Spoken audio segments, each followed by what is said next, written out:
Yeah. So obviously, if you've been looking at the Bitcoin charts in the past 24 hours, you will have noticed that it had a nice little move to the upside from around 62 to 66K. And that, frankly, when it took when it made that move to the bottom of the middle of the central monthly range yesterday, about 8 a.m. Eastern Time in the U.S., that was a good place to take profit, frankly. Why? Because it repositioned and then continued, right? And while it was continuing, it was also beginning to mean revert to the 1110 RMLR and the 3012 RMLR, both of those on the 15 minute, right? Why was that happening? Well, the way there's very nice moves along the RMLRs and the PB2s, and overall across pretty much every time frame, there was and remains great leading information for trading Bitcoin right now, especially down to the low time frames. You had a really good number of little trending moves to scalp yesterday. Again, when you look at the 15-minute intraday monitor, that's a monitor to show you generally what the asset is doing throughout the day if you're scalping low time frames. But obviously you make your entries on lower time frames. If you're a scalper, typically you'll be underneath the 10 minutes, right? By far. Like I'm typically in the 1 minute area, but 3 minute also is fine, and 6 minute, whatever. But generally speaking, on a day like yesterday, 1 minute is actually great because you can catch a lot of moves in a little up move like that. And if you stay in the move a long time, yeah, and you could say to me, well, it went up 7%. Yeah, well, it actually went up more than that and include all the ups and downs. Right? Well, it was mostly going up. Yeah, sure, it was mostly going up. Tell me something. What if it hadn't? Right? What if an act of geometric Brownian motion, or just the end of a trend, right, or just volatility going one way and correlation going the other, had determined, we're going to drop a little, and the mean reversion is going to happen to the downside, right? Then what, right? Then all those lovely gains that you might have made, would be gone, right?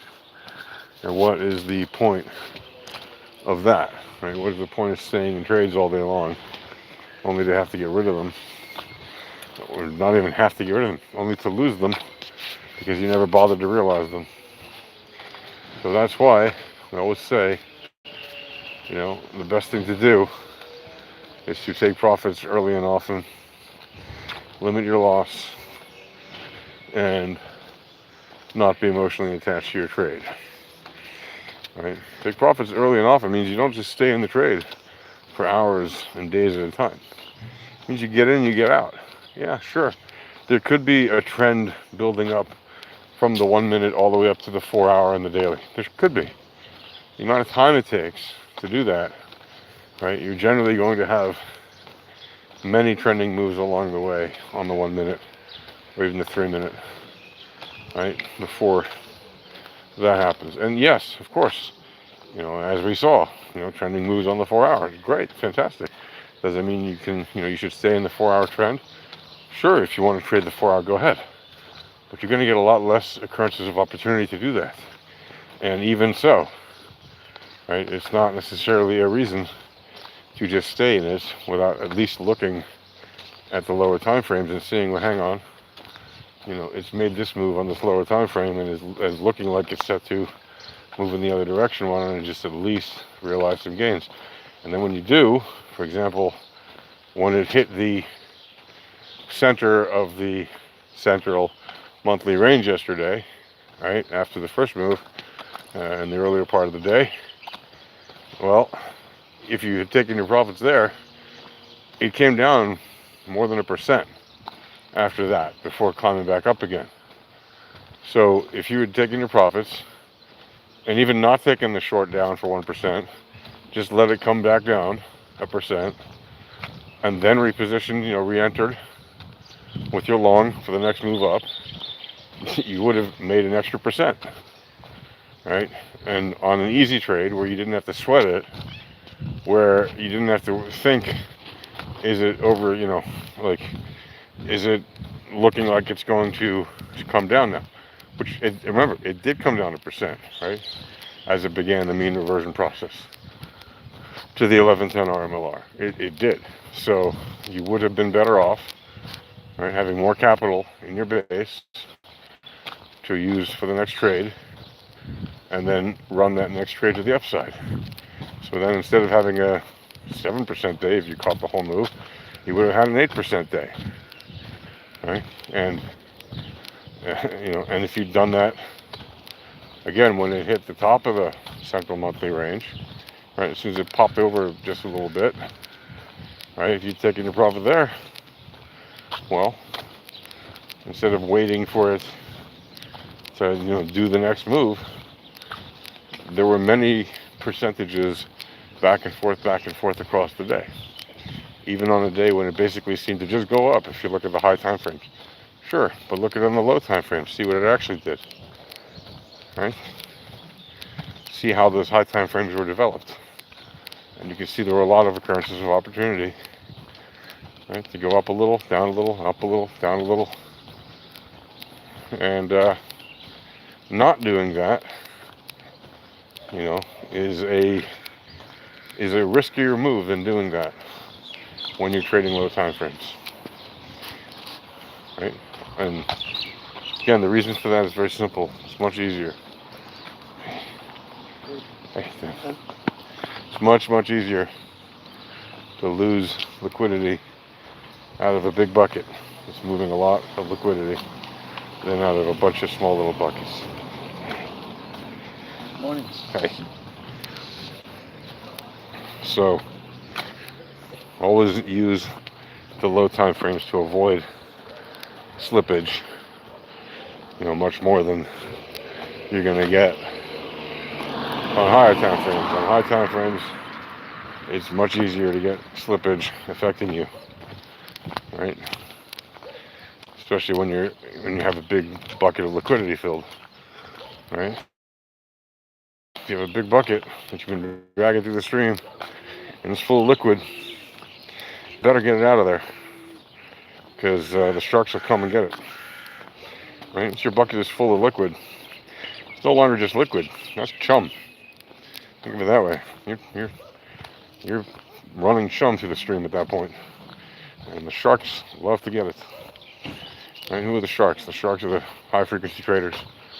The sharks are the quant traders who know how to run their own bots, right? The sharks are the alpha traders who know how to trade the VEPs even without bots, right? So keep that in mind. Don't be chum, and don't make your liquid into chum. Don't feed the sharks. Be one, right? Or, on alpha trading, we like wolves. Join the wolf pack if you want. Everyone trades their own trades. We all have the same leading information. We all use that leading information in different ways and how we want, but we all have access to the same leading information. And that's what makes the tool so powerful, is that you don't have to look at the tool and question it 30 ways from Sunday, right? You can just use the tools, and you don't have to counter trade them constantly. You just use good, proper leading information to get into a good position and to take profits early often, right? Anyway, I hope you're all having a wonderful time. By the way, if you're looking for what the targets are, again, unlike the 7-day, it can certainly run up. We got targets for a potential mean reversion up in the 90,000 area, and it's going to last for several weeks probably, at least through June, possibly July. So it's entirely possible we'll run up there.